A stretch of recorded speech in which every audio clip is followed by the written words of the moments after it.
Series called Dangerous Prayers in January. The whole month of January is dedicated to dangerous prayers. And you're like, why in the world would you do a sermon series about that? When you hear who it's dangerous to, or what it's dangerous to, you'll understand. So dangerous prayers, this is what we want to accomplish. We want to decide what is dangerous to the status quo, dangerous to normality, dangerous to mediocrity, and pray prayers that are dangerous enough to really have our enemy see us as dangerous to his kingdom.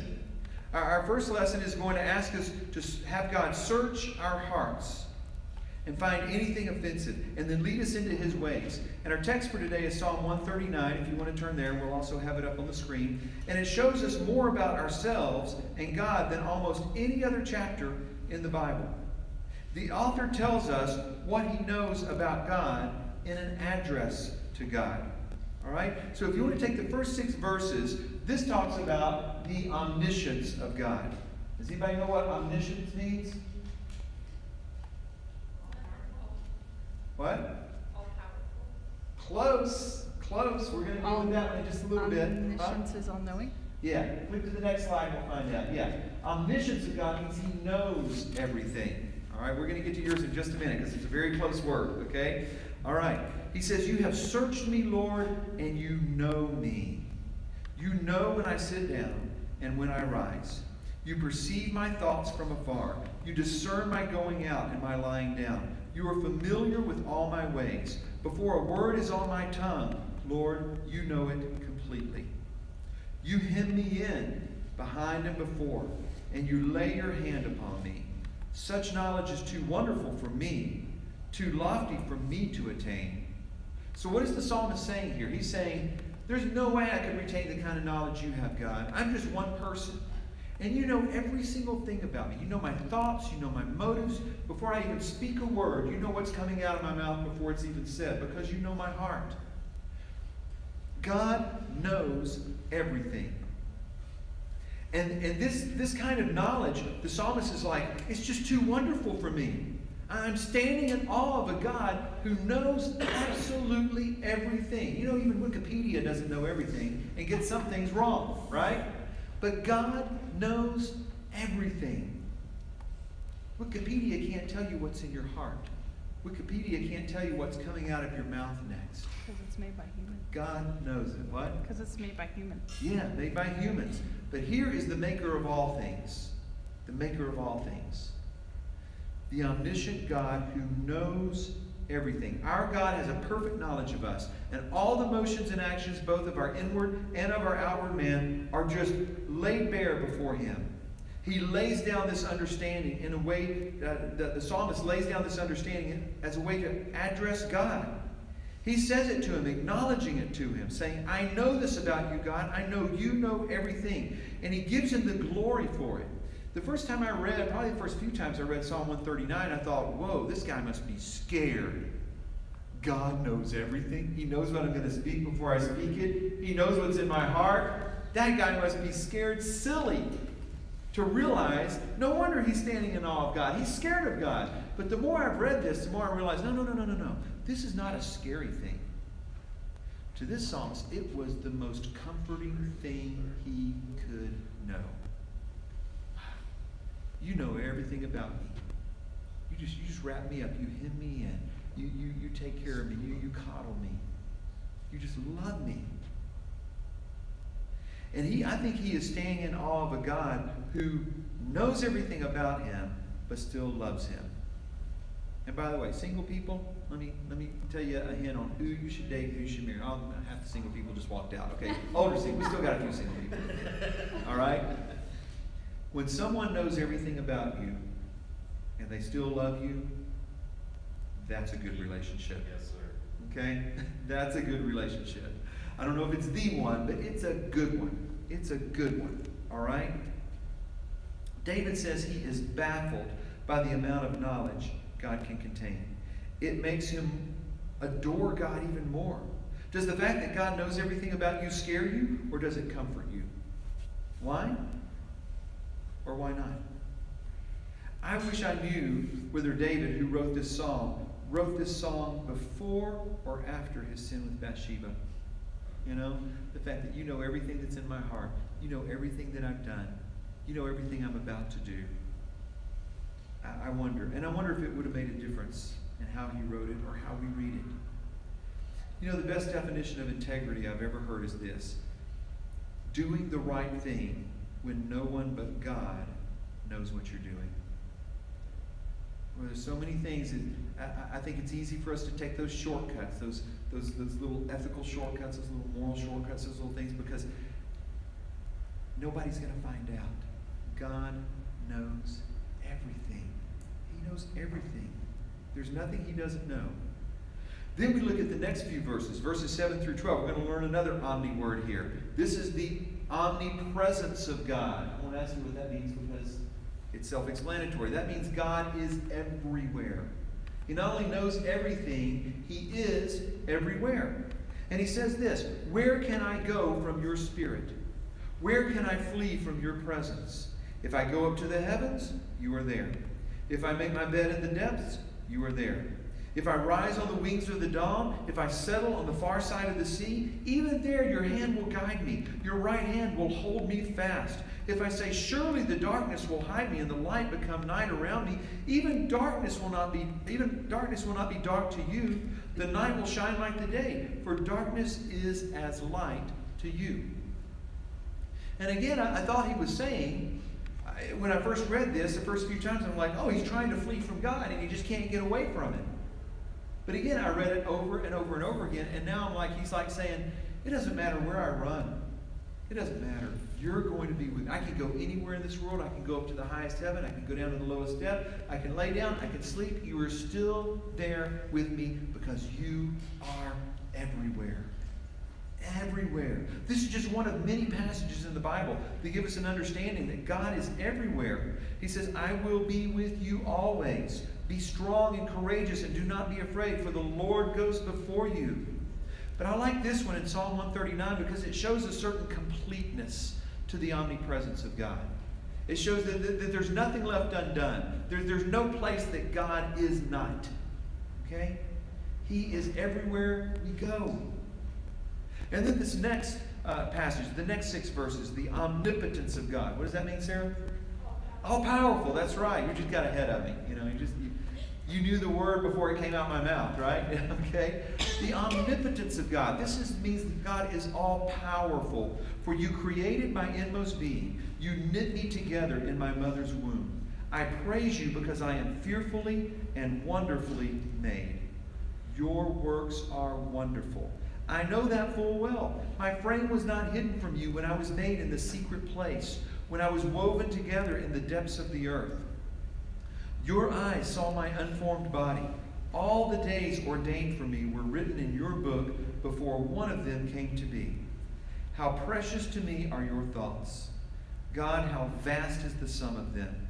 Were I to count them, they would outnumber the grains of the sand. When I awake, I am still with you. Now, of all the powerful things that God has done, and he wouldn't have time to list all of them in 6 verses, of course, the one he focuses on is, wow, your creative power is so amazing. The way you form a baby in a mother's womb. And then remember, now this is the days before they had a lot of the modern technology like they have now. They didn't have sonograms, right? Okay, but they knew that a baby would form in a mother's womb and then would grow and grow and grow and grow until it was ready to give birth, and then it would just know what time it is to give birth. The power to create is the thing I think about when I think about God's power. The psalmist was amazed at the God who formed unborn babies, and before the first day he did something for them. Look at what he says. God ordained every day they had. He ordained every day that they had. What an awesome way to utilize ultimate power. Many people, if they had that kind of power, if they were omnipotent, they would focus on ordaining the winning lottery numbers so that I could pick them. or ordaining the easiest lifestyle they could create for themselves. But the psalmist sees a God who loves his creation so much that with all the power in the universe, he focuses it on loving his creation. Taking months to even though he formed the world and the universe in 6 days, taking 9 months to create a special work of art. Our God uses his power for our benefit because he loves us so much. And it says he ordains every day of their life for them. Before their first day, every day has been ordained. Now, when I think of the word ordained, I think we think of it more on a horizontal level. Someone graduated with a college degree or seminary or Bible or religion or something, and we say, okay, now you can go into ministry. Or we're going to ordain this person to be a special servant or come on to staff with the church or something like that. But what does ordain really mean? I think that captures a little bit of it. It really means to confer the authority to be used for holiness. Did you know that for every person God created, he created you to be holy every day of your life? He ordained every day of your life for you to be holy. Now, I want to let that sink in for a little bit, because I think of how many days I've wasted on my holiness, okay? Wasted on being unholy. And I think about that, and I meditate on that a little bit, and I'm like, God, I don't want to waste one more day with any unholy thing, with any unholy act, with any unholy thought, because you ordained every day of my life for me to be holy, for me to use the authority and power that you've delegated to me to advance the kingdom of God. In other words, God uses much of his power to empower us to live holy lives, to make a difference every day in our lives. We are created by the most powerful God who loves us enough to invest his power and his authority in us. He has ordained us to live holy lives every day of our lives, and it is our job to use that power and use that authority to advance God's kingdom every day by the way that we live, by the words that we say, by the attitudes that we have. I don't want another wasted day of unholiness. I don't want to waste another day of not advancing the kingdom of God in some way. Living it as an example to someone else. Speaking words of encouragement to someone else. Helping someone else get closer to God. Helping someone else take their next step. So 3 things he's looked at so far. He's looked at the omniscience of God. God is all-knowing. He's looked at the omnipresence of God. God is everywhere. And he's looked at the omnipotence of God, that God is all-powerful. And then he comes to this little surprise ending. Okay? After acknowledging all of this that he knows about God and saying, I know you know me, and I know you know everything, and I know you know what's going on, and you're everywhere, he finishes with this. There's this one thing I don't understand, God. And you know everything, you've got all the power, you're everywhere, but there's this one thing I don't understand, and this is it. If only you, God, would slay the wicked. Away from me, you who are bloodthirsty. They speak of you with evil intent. Your adversaries misuse your name. Do I not hate those who hate you, Lord, and abhor those who are in rebellion against you? I have nothing but hatred for them. I count them my enemies. Now, God, I know you got it all together. And here I am trying to love the things you love and hate the things you love, you hate. And I just hate these people. I just hate these people who are out there misusing, taking your name in vain, being your adversary, worshiping idols, doing all kinds of terrible things. It's just embarrassing to the whole world that you created, God, and I hate them. I hate them. I want to kill them all. He just doesn't understand that, okay? He doesn't get it. When we attune to the heart of God, we naturally want to love what he loves and hate what he hates. But sometimes we're not quite sure how to hate the sin and love the sinner. God knows exactly where that balance is found. But it's too easy for us to mix in together the sin and the sinner, and very hard for us to understand why God would love anyone who lives in sin. This was written by David, who was a warrior and often was used by God to destroy the enemies of Israel. Remember all those Philistines God told him to kill? David thought that gave him the right to hate them. Okay? He was a warrior. But also, this is the same David who was called a man after God's own heart, who was known for compassion for those whom he loved. This must have created an internal conflict inside of David, which leads us to the thought that follows, this one, and the one that he concludes the psalm with. How do we work out this conflict inside of us? I hate sin. And you know who does sin? Sinners. That's who. So I feel like I ought to be able to hate sinners. Right? Now, what is one of the things that what we're calling sinners, those outside the church, look at church people and say, here's why I don't want to go to church. Hypocrisy. Yeah, because we hate sinners, right? Maybe we've gotten something wrong here. Maybe we've gotten something off here. Maybe we haven't quite attuned to the heart of God the way that we're supposed to. So then he finishes with this one thing that he desperately needs. And here's this one thing that we all desperately need. Because somehow every one of us are off a little bit on our theology. We're off a little bit on our attitude. We're off a little bit on our understanding. We're off a little bit on how we're supposed to live this life that God called us to live. And somehow when we get these things wrong, everybody else sees it and they say, that's why I don't want to go to church. That's why I don't want to be a Christian, because you guys are all like, fill in the blank. Hypocrites, the list goes on and on and on. So what does every one of us need to do? Where do we need to start?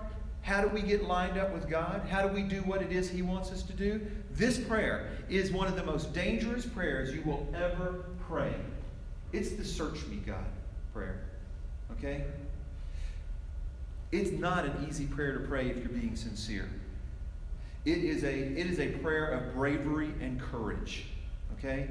So when we read these words, I don't want us to read them lightly.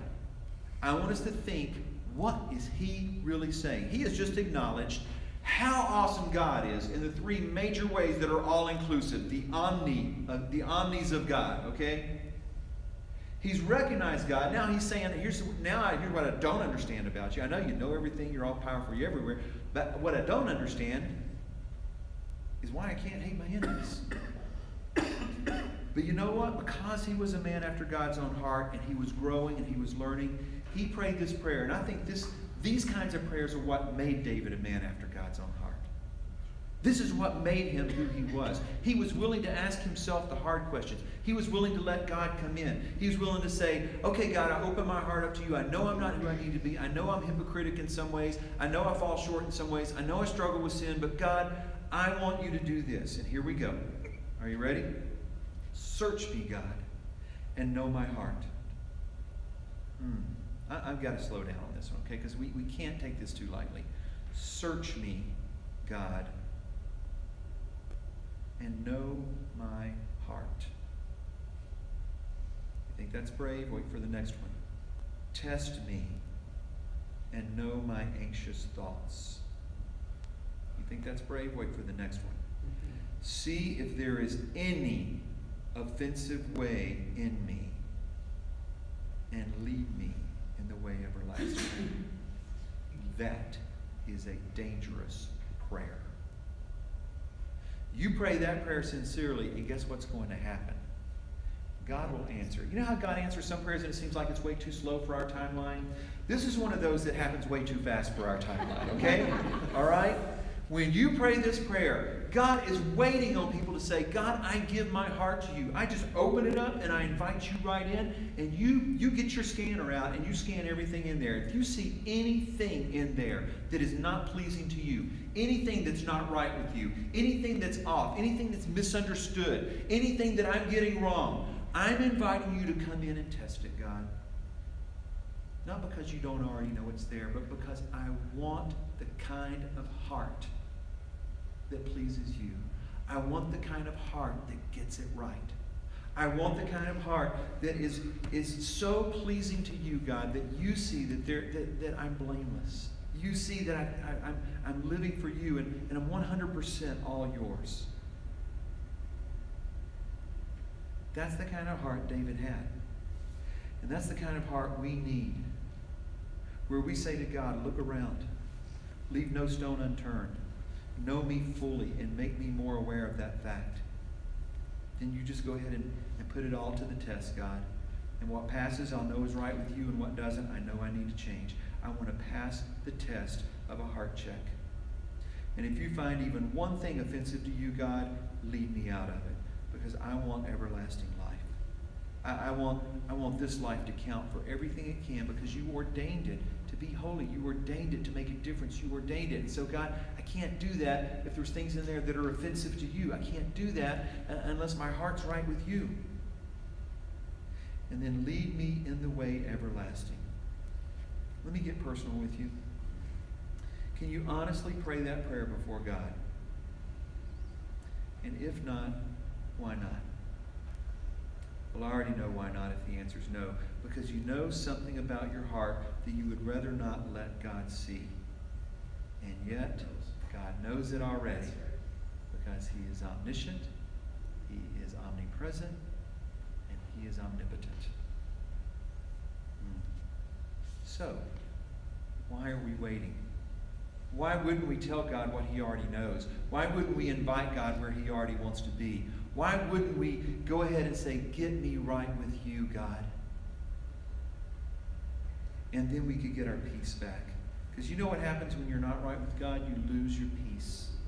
You lose your peace. And if you've ever had the peace described in the Bible as the peace that passes understanding, and then you lose it, you know you don't have it anymore. And once I got it, I didn't ever want to be without it anymore. I'm telling you, there's a peace that could come over you that you live in day by day because you know you're right with God, that wipes away every part of a guilty conscience, that just washes you over, that keeps you in a state of being that you can handle so much more than you could before. Why not desire to get it right like David and get the peace you need? Because if there is sin in there, it's holding you back. So this is a dangerous prayer. We're going to spend the month talking about dangerous prayers because we have an enemy. And that enemy needs to see us as a danger to his kingdom. I want us to not only be mentally ready for our spiritual warfare series coming up in February, but spiritually ready. Without prayer, we don't stand a chance. So just as John the Baptist prepared the way for the Lord by calling people to repentance, let's be calling ourselves to repentance as we learn new ways to defeat the enemy and live victoriously for God. Now I want to do something we've done a few times here, but we've never done it, regularly. And I would like to just take a couple of minutes, wherever you are, I just want you to pray this prayer for God. Let's just leave this up on the screen here, this prayer here. And you can pray with your eyes open if you need to read it right off the screen. And then after a couple of minutes of sincerely praying that prayer, just meditating and asking God, is there anything in me you want to change? Is there anything you want to see different? Is there anything that's going to be more Christ-like? Do that. And then if you're really feeling bold after a couple of minutes and you feel led to go pray with somebody else, just go sit next to them, put your hand on their shoulder and say, can I pray for you? And you just pray whatever God leads you to pray. I think that might be the most important thing we do all day, is just pray this prayer to God, this very dangerous, bold, courageous prayer, and say, God, search me, test me, lead me, do what you want to do. So if you will, just if you need to read it up here, leave your eyes open, pray to God, and after a couple of minutes, for everyone having a few minutes to meditate on it, we'll close out.